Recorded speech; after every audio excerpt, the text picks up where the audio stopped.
Welcome back to ECE 220. This is our last session on Chapter 6 material, which is going to be wrapping up mutual inductance. Tomorrow we will start Chapter 7. You should be reading Chapter 7, which is RL and RC circuits, or first order circuits, and we'll learn all about that in the coming unit, which will be Unit 10 in our course website. You now, if you're in Group A, you are starting today with lab number 3, and homework number 8 is due today. That's on inductors and capacitors. Your lab report for number 2, if you're in Group B, that's due tomorrow, and your pre-lab for Group B, which is Section I, that's due Saturday for lab number 3. Today we're wrapping up Chapter 6. Last time we introduced mutual inductance, and hopefully we have a feel for dots. Now are we completely lost if the dots are missing? Maybe if we don't have any equipment or if we don't have access to the coils. So we'll look at a couple of cases. Case 1 is when we can observe the windings, when we can actually see how these coils are wound, and we can establish the direction of these magnetic fields. Are they aiding or not each other? And the second case is if we do have some equipment, and a voltmeter, and we can connect a circuit up to the coils and see which way the dial on the voltmeter moves. So now we have to have the arson voltmeter. We can't use a digital. I guess we might be able to do a digital, but the digital might give us some weird readings. I don't know how that would work. But we'll see how to find the dots when we have the laboratory apparatus available. Then we'll talk about what happens when we have two coils that are coupled and they're in series. And I haven't yet, if you're playing ahead or working ahead, you don't have assignment number 9, homework number 9. Maybe this will be included on homework number 9 as a benefit to attending class for the half of you that are here. Then we'll talk about how we can compute this mutual inductance, this M value from the self-inductances L1 and L2, and that's obtained by using the coefficient of coupling K, and then we'll work through an example of finding some output voltage. Suppose we have missing dots. Suppose the dots are not present on our circuit or on our system, and we have two coils, and let's just assume that we have something like this. Here's case 1 in terms of the process or procedure. First, we have 4 terminals. We just pick one.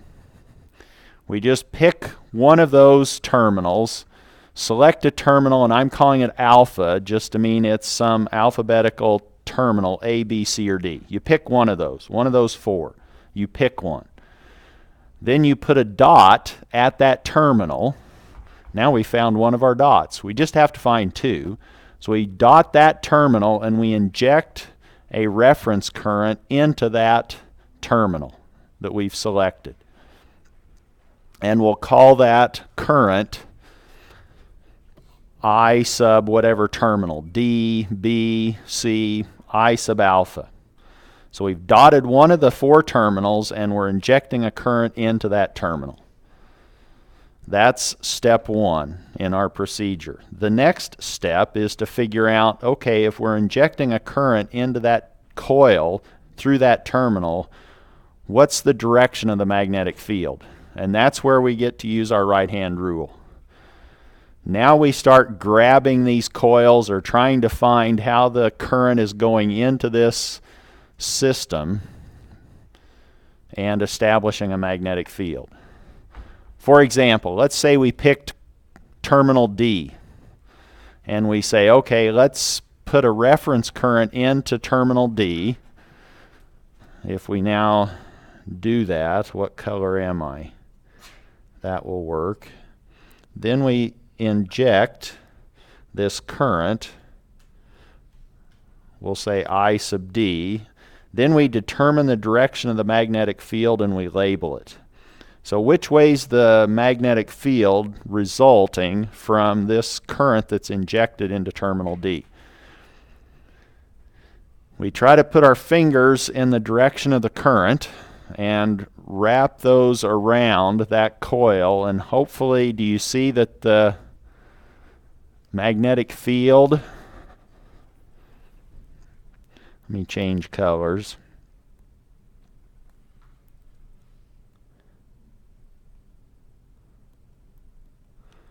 Is doing that in our coil.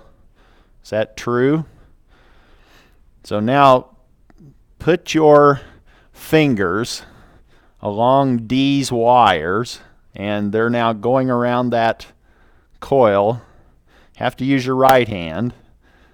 And then I hope we get our thumb pointing in the direction of the magnetic field. And you can do this at home. Actually, I'm glad you're here and doing it now in class. You can play along. Is everybody okay with phi sub D, the direction of the magnetic field? Did I do that properly? That's step 2. We've now found the magnetic field's direction and we've labeled it. We've called it phi sub D. The next step is to pick another terminal on the other coil. We have 2 left. We just pick one of those. In this case, it's A or B, because we've already picked D, and that was paired up with C as far as that coil. So we pick a terminal, A or B, from the other coil and inject a current into that terminal, and we'll call that I sub beta. Then we do the same exercise with this. We say, okay, if we have a current flowing into that coil, we use the right-hand rule and we find its magnetic field, and what's the direction of that? We call that direction phi sub beta, which in our case with the 2 remaining letters, it's either A or B. So now we have phi sub A or phi sub B. If the magnetic field of the first coil and the magnetic field of the second coil are in the same direction, if they're going clockwise, both of them, or if they're going counterclockwise, both of them, then we put a dot at terminal beta. Otherwise, we dot the other terminal on the same coil that beta belonged to.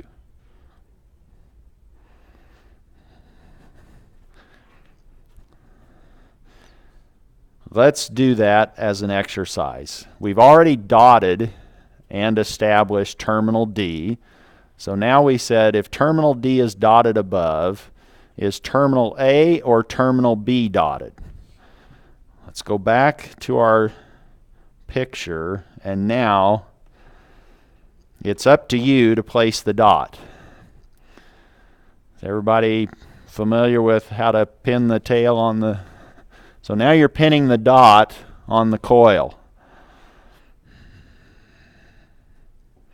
Where does the dot belong?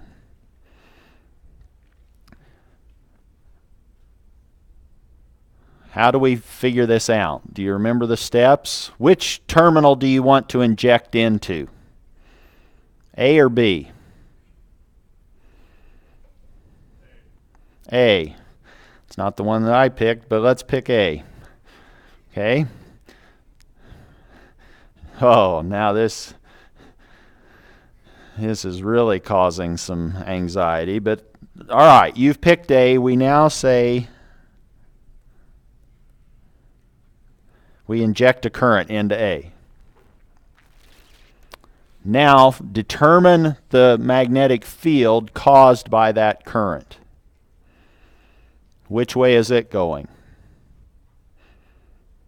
Clockwise or counterclockwise? Is phi sub A clockwise or counterclockwise? If you have any change in your pocket, you can flip a coin. If you need to, but you shouldn't have to. What is it with the right-hand rule? You curl your fingers around with the direction of the current. Isn't it going? Drum roll, please.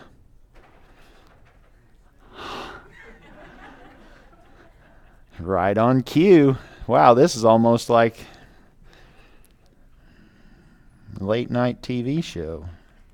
Is that phi sub A? Feels like late night. I'm ready to take a nap. Is everybody else? You already did? Good for you. I tried to sleep last night, but I don't feel like I did. All right, so now are phi sub A and phi sub D going in the same direction? Are they both clockwise? Or are they both counterclockwise? They're both in the same direction, so what do we do now?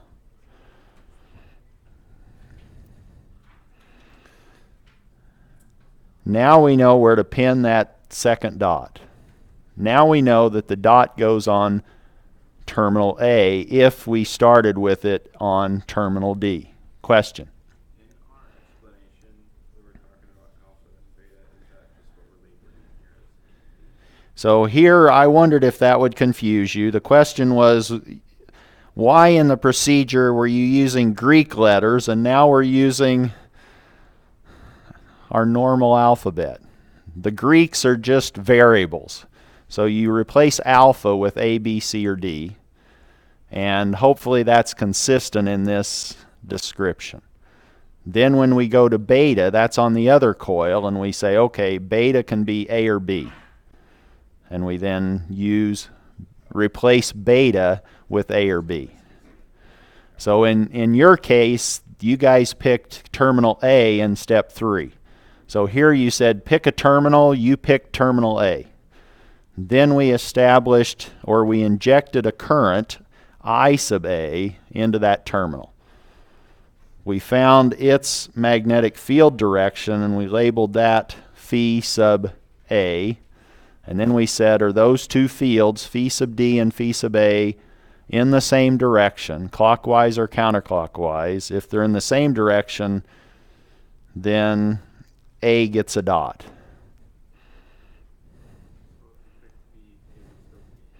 So what if we picked B? The question is, what if we picked B?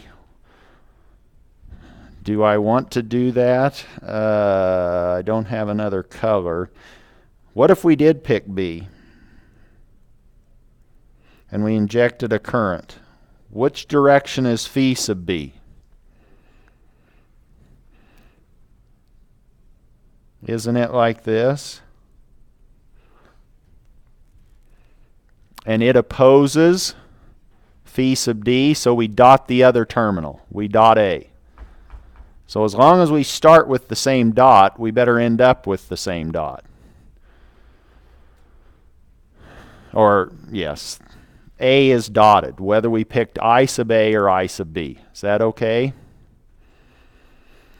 Well, let's try it out some more. This was so fun. Let's try it with 2 coils. 3 coils on a core.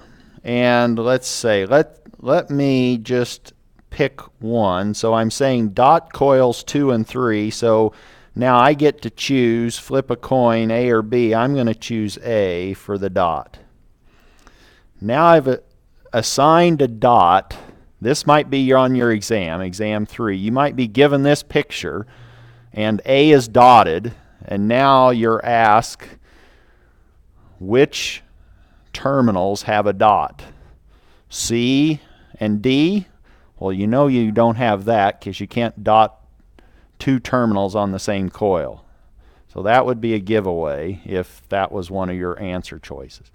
But it could be C and E, it could be D and F, some combination of EF with CD.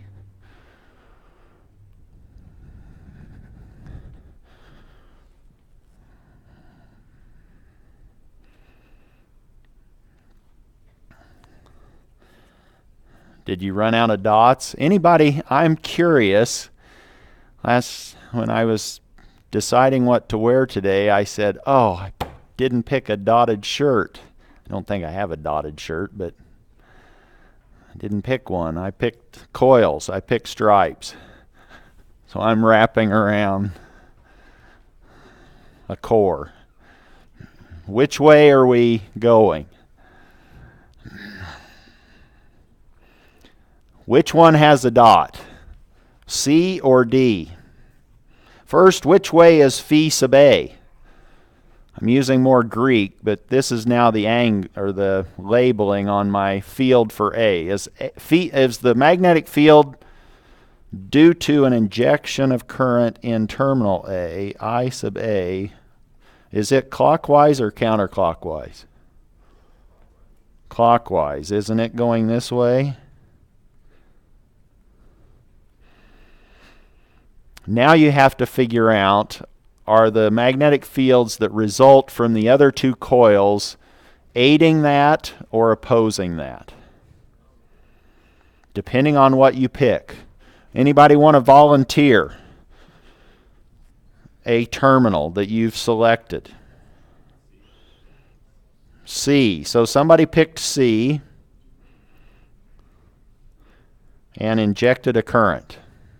What happens now? Which way is its magnetic field? Clockwise or counterclockwise? This isn't that hard, is it? As long as you use your right hand. Isn't it doing... Well, now it won't even accept my movement here.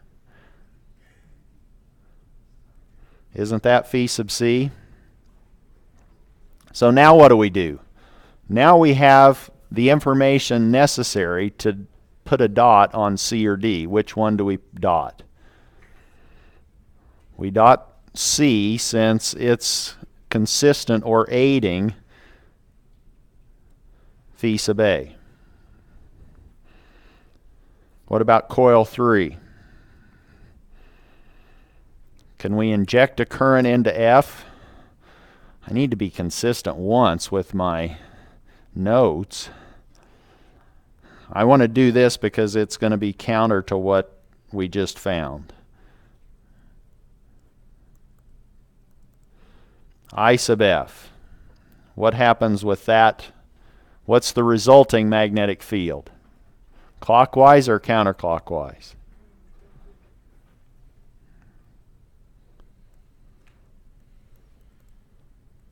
Isn't it counter? So now we dot E. We okay with that? Now you should be able to pin the dots on any of these coils on the exam. At least this half of the class. That would be consistent with the average, 50. Okay, we have to do better next time. What if the windings are not visible? I know that's not a very good cover, but I had to kind of show you there's coils. But pretend you don't know which way they're going. And now what do? Now we go into the lab and we set up this experiment. We say, okay, we are going to have a battery and a resistor to limit the current going through that coil on the left. And we have a switch. And we're going to close that switch at time 0.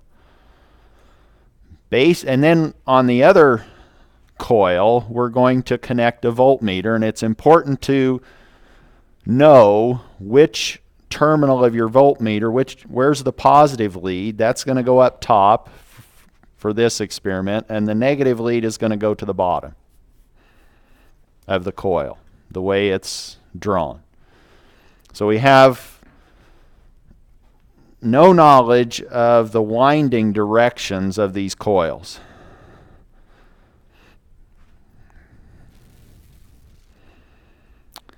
So we can't do the right-hand rule. That's off the table. Now, what do we do? Well, we would probably first say, well, there's going to be current flowing into there, so let's just dot that terminal. That's a given the way we've set it up. We're injecting current I into that. So here's the process. After t equals 0, we watch that needle on our voltmeter and see which way it wants to go, towards the positive or towards the negative.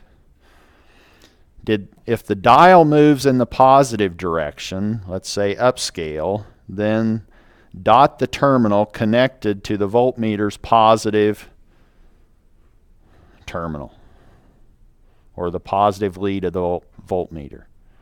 If, when you throw the switch after t equals 0 and the needle moves in the negative direction or downscale, then dot the voltmeter's negative terminal.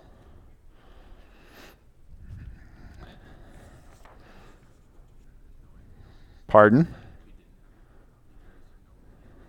So now you could hook up other things to figure out which way you're going to get voltage to flow, but for now this is kind of a quick test to determine. We just hook up a D'Arsonval meter, we throw the switch, and we go, which way did the needle go?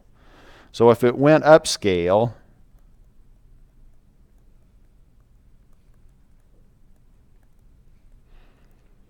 then we would dot that terminal. And now we have our two dots.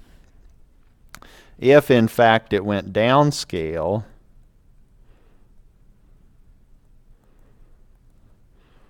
then we would have put a dot right there.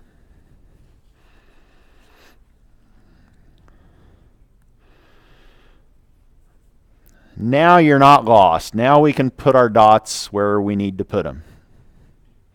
You know how to do it two different ways. Experimentally. So here on the exam, you could be given this information, and it could be written in a word problem. And we could say, the dial moved upscale. Where's the dot? This half of the class can get that right. Right? The other half, good luck. You should attend class. That's the whole point. I'm taking this personally if you couldn't tell. Magnetically coupled coils.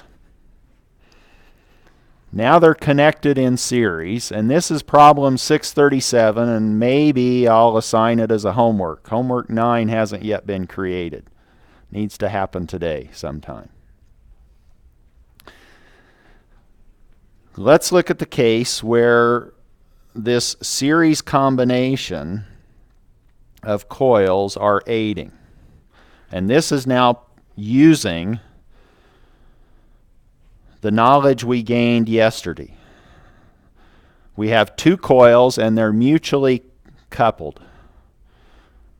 And they're actually in series. If these two coils are in series, by definition, they share the same current. But to sort of keep things clean, I'm going to just go ahead and say I'm going to call this I sub 1 and this I sub 2, just so you know where these terms are coming from. But we know, since they're in series, we know I is equal to I sub 1 is equal to I sub 2. And we'll use that later. We'll use that information later. We'll simplify. We'll just say, oh, I1, that's I2, that's I. But let's, for now, keep track of I1 and I2. I1 is the current going through L1. I2 is the current going through L sub 2. What's the self-induced voltage, let's say, drop from left to right relative to inductor L sub 1. What's the expression? What's the formula for that? Is Eli here anywhere today? Did Eli come to class? Felt like we had ice today. It was a little bit cool today, huh? Ice showed up outside. Eli's not in the house either, but we need to know Eli. What's Eli? V is equal to L di dt, isn't it? So now how do we use that? Well, we say that the self-induced voltage drop, we could say is plus L1 di1 dt. That's the self-induced voltage drop with the appropriate polarity labels underneath that inductor. Well, that was pretty straightforward. Why don't we just do the other one that's pretty straightforward? What's the self-induced voltage drop relative to L sub 2 in terms of I sub 2? Just the same. That's now plus L sub 2 di sub 2 dt. Same concept. L2 di dt. Everybody good with that? You need to know that for your homework that's due today, homework 8. What about the mutually induced voltage for coil 1? What do we need there? We want to know what's the voltage induced across coil 1. Who's inducing that? Which current? I sub 2. And it's mutually coupled. So now we have a di sub 2 dt. And what's important now? What do we need to know now? Okay, we know this. Let me put this in red. We know this is what we need. Yes? And we know that the inductance is of value M. Now we have to determine what's the polarity from left to right. What determines that? We're working with I sub 2. And what do we need to know about I sub 2? How it goes into that coil relative to the dot, correct? It's going into the dot before it goes through the coil, which means what happens to the labeling of the dot on the other coil? It's positive, isn't it? So now we know that since I2 went into the dot of L2, we now can put a plus there, and this is now M I sub 2 dot for its mutually induced voltage. This is now plus minus.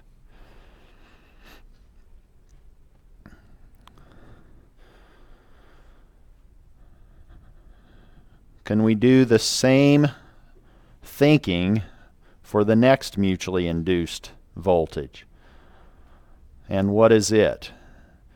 Now we want to know the mutually induced voltage on coil 2. That's going to come from coil 1. That's I sub 1. We know that's now di1 dt. And we know this. And what do we do now? Well, we look at current 1, I sub 1. It's going into the dot. That means we put a positive sign on the dot of the other coil to establish its induced voltage, and that's now plus minus. And you could have anticipated that by the heading above this diagram, series aiding. All of these have the same signs. We have plus minus, plus minus, plus minus. What is V sub L1? That's the voltage drop across coil 1, and that's the algebraic combination of the self-induced and the mutually induced voltage of that coil. That involves these two terms on the left, vertically stacked. Or V sub L1 is L1 di1 dt plus M di sub 2 dt. This is V sub L1. I have no idea why that wanted to open. V sub L sub 2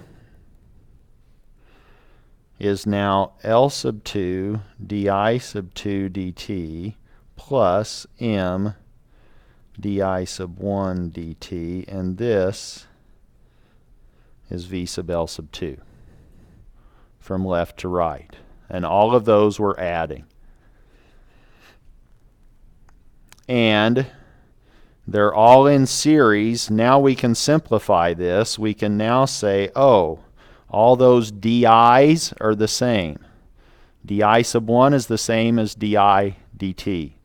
We can factor that out, and we now have L1 plus M plus L2 plus M di dt.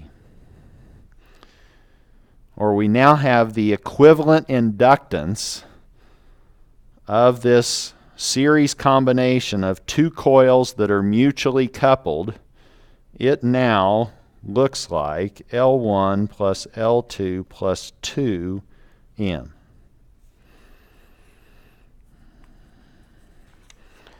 Or we can now say that that is bigger, obviously, than just the sum of L1 and L2, which is how we would combine linear or series connected inductors.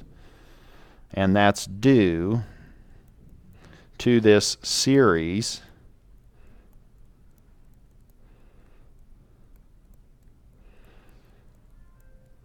connection of these two coils aiding the mutual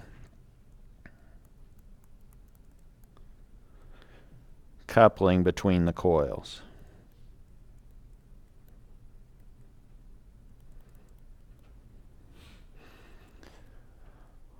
What if we had a different dot structure? Here, the current as we defined it was going from left to right, and the dots were both on the left of those two coils.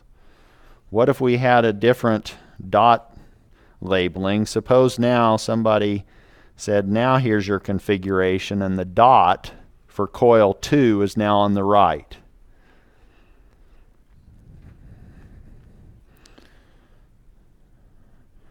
Now what happens? What's the self and what's the mutual? And if this is now I1, just to kind of give us a way to keep track, do our accounting. Poor student here before class was sitting here studying, cramming for an accounting test, and he looked up and he saw the screen and he goes, this isn't my accounting class. He goes, oh, I'm late for my test. And he ran out the door. So now we're doing our bookkeeping with I1 and I2. You wondered where that came from. But now this is I1 and I2. You have to come to class to see what's happening. I'm moving around a little, right? Not just standing up talking. I have to stay awake. All right, the self-induced plus L1 I1 prime plus L2 I2 prime. What about the mutual inductance for coil 1? How do we do that?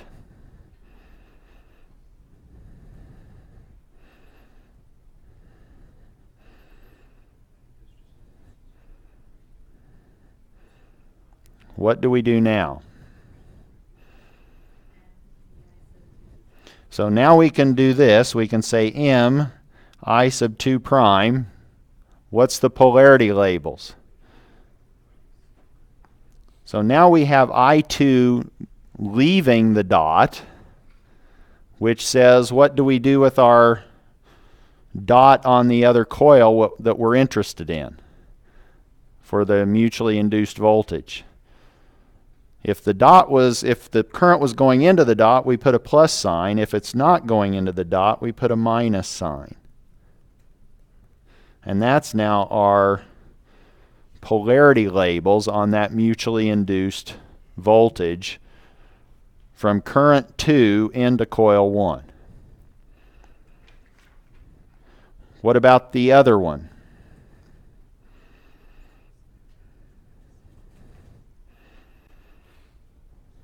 What do we do here? That's now M, I1 prime, but what are our polarity labels? Does I1 go into the dot? Yes, so that means we put a plus sign on the dot of that coil, coil 2, and we have minus here. This is now M, I1 prime. So that's now minus plus. Or V sub AB is now L1, and now all of these, well, this is I1 prime minus M I2 prime. That's V sub L sub 1. Now we have an algebraic combination. We have to keep track of the signs. Plus L sub 2 I sub 2 prime minus M I sub 1 prime. Or we now know that I1, I2 are the same as I. They're in series.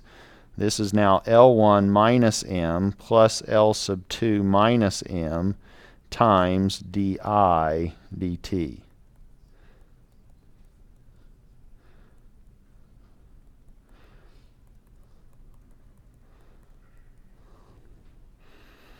Or now we can say the equivalent inductance is now just the opposite. This is now less than L1 plus L2, and it depended on how we connected those coils and their respective dots. How were they mutually coupled? One was aiding and one was opposing. So this is due to opposing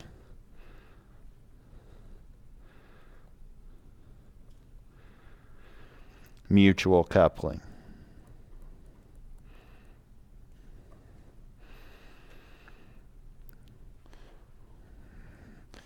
What's the punchline? Conclusion.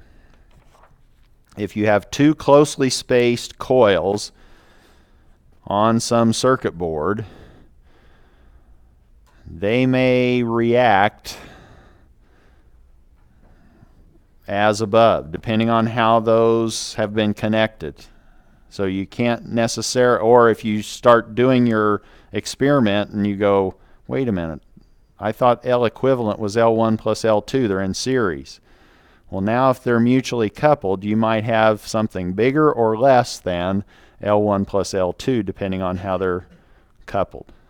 Yes? So a couple of questions. I don't really know if this neutral has a specific labeling telling us that it's right. What was the question? We don't really know if it has mutual coupling, if it has label. Oh, yes. So the mutual I didn't label here. This needed to say M. So now you need to know, do we have coupling between those coils? Correct.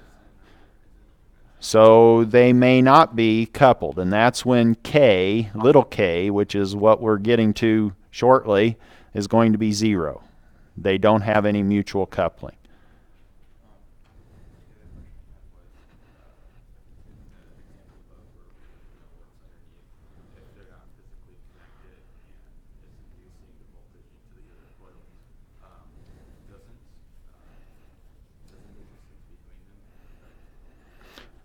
So now the question was, doesn't the distance between them influence the coupling? And yes, it will, but that will influence M.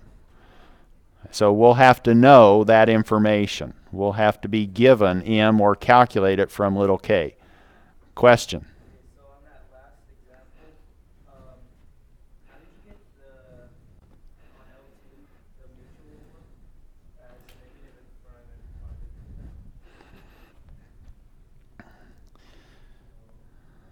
On this one? Yeah.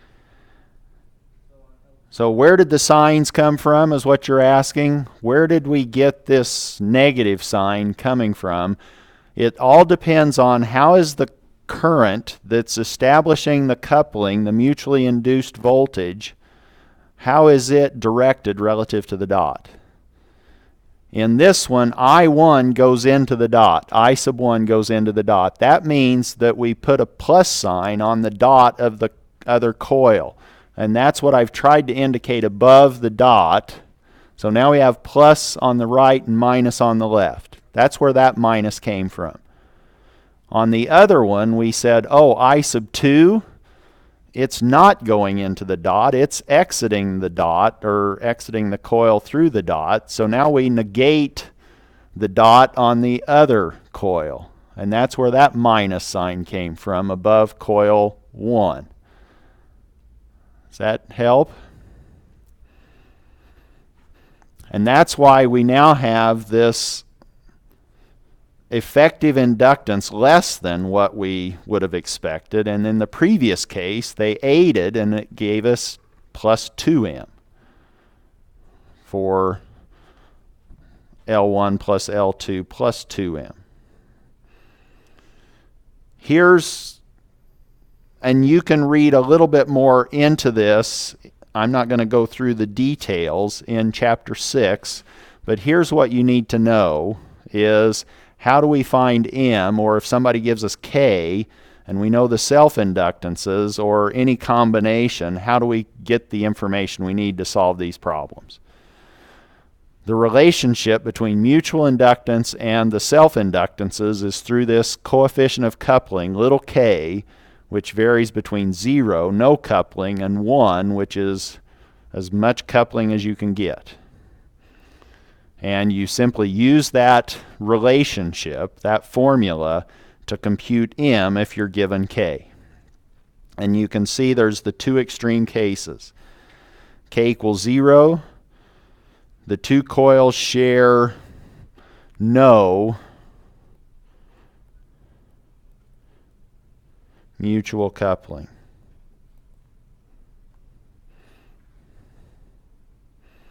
And in K equal to 1, we have all the flux produced by one coil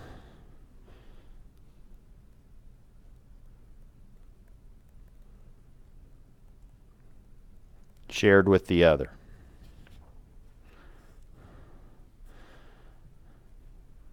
Let's now do another problem. So this is really what you need to know. M is equal to K square root of L1, L2. Suppose you're given the following. You're given a coil like this.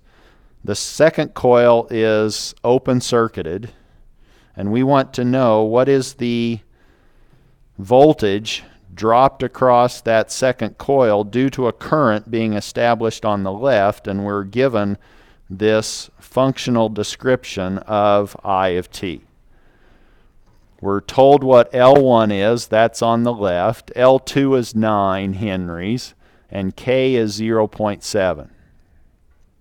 And we want to know, find the voltage V of t at a particular time, 1 second.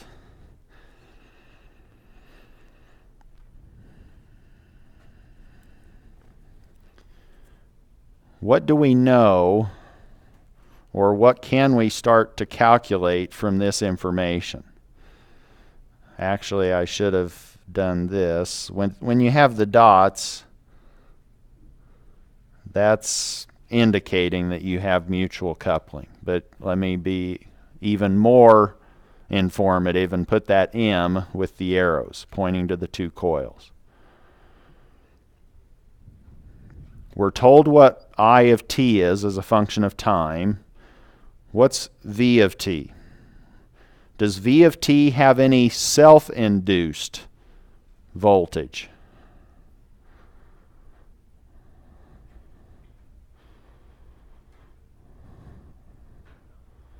No.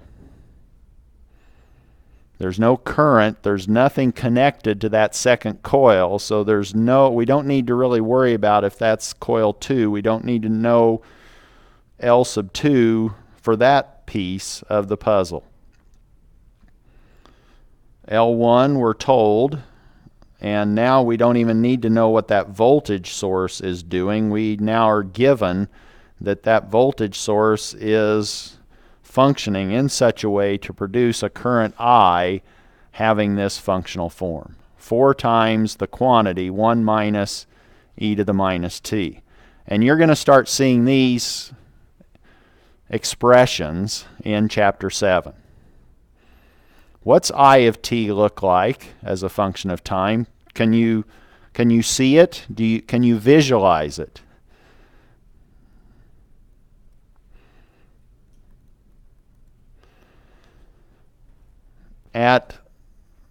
And this is, did I say, t greater than or equal to 0. So we know it's 0 for time less than 0. What is it for big values of time? What's I of t for big values of time? Plug in a big value of t. What's e to the minus big number? So now that's going to 0. So now what's I of t doing? If the second term in that expression is going to 0, you have 4 times 1 minus 0. It's going to 4, isn't it? So now our current is building up, and it's building up exponentially.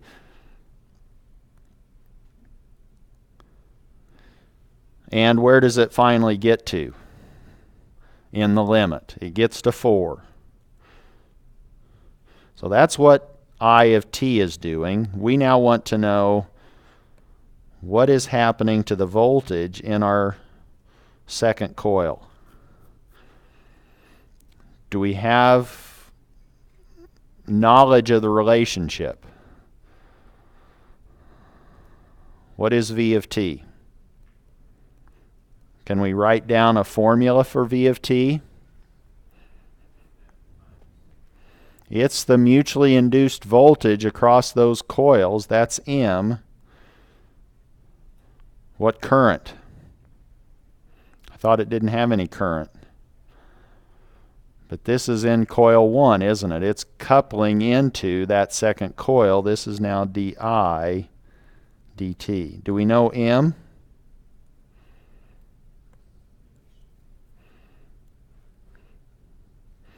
That's this k, square root of L1, L2. K was 0.7. L1, one of those was 4, one was 9.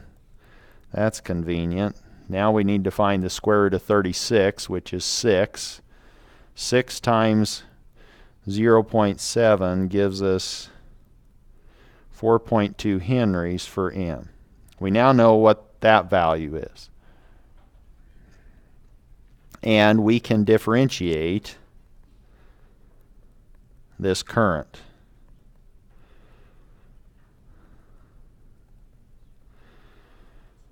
And you could distribute that 4 across both terms. Now you're differentiating a constant, which is nothing. And then you need to differentiate minus 4 e to the minus t.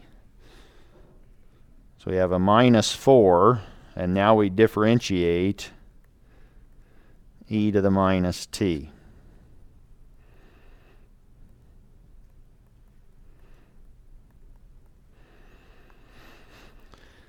Did I remember my calculus? So this now di dt becomes 4 e to the minus t. And now we're good. Now we know what V of t is. V of t is the M, which was 4.2, times the di dt, which is 4 e to the minus t. We now have 4 times 4, 16 plus 0.2 times 4, or we now have 16.8 e to the minus t.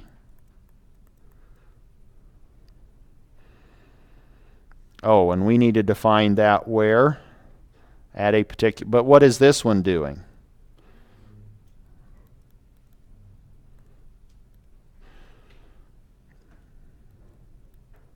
We start at 16.8, and then we, whoops, don't come back up. It's not a roller coaster. It just goes to the finish. And it really doesn't terminate. It has an exponential tail. You know that, right? We wanted it at 1, and this isn't a very good drawing because if you evaluate that at 1, you end up with V of 1 equaling 6.18 volts. So you can clean up your exponential decay a little bit better than what I did. Then you'll know how to start drawing these exponential decays, exponential rise, etc., because that's chapter 7 with our first order circuits. And we'll pick up there tomorrow.